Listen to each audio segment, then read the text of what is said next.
Малешнет вести. Продолжува изборната кампања. Политичарите активни на сите страни. Штипските социјалдемократи на пресконференција изразија сомнеш дека резултатите од претседателските избори се одраз на волјата на народот. Во ниту еден случај не може да биде волја на гласач да гласа за политичка опција која во последните години продуцираше рапиден раст на сиромаштијата, која потрошувачката кошница на граѓаните ја сведе на помалку од $2 дневно, околу 50 денари. На ваков начин, оваа власт го уништи достоинството на огромен процент од граѓаните. Нашата цел е да ја поразиме оваа политика која од Македонија направи земја во која вчера е подобро од утре. Носителот на листата на Гром за изборната тројка беше во посета на Штипско-Кочанскиот крај.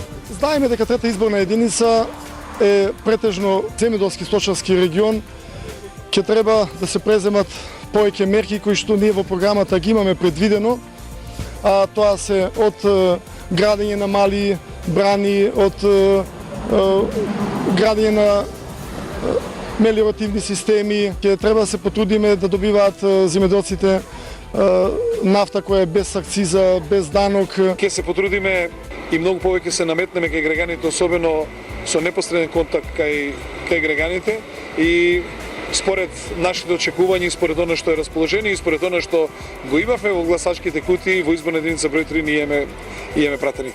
Носителот на листата на ВМРО ДПМН Никола Тодоров пак беше меѓу жителите на Македонска Каменица. Она што сакам денеска и сега да го направам е да промовирам уште еден проект кој што е исклучително значаен за овој регион, а тоа е проектот за поврзување на Македонска Каменица со Крива Паланка, односно Саса со Тораница. Тука има еден дел кој што е неасфалтиран од 17 километри, со чие асфалтирање практично ќе биде направено поврзување помеѓу Македонска Каменица и Крива Паланка. Очекувам дека овој проект ќе се реализира 2016-2017 година, а вредноста на оваа инвестиција е околу 10 милиони евра.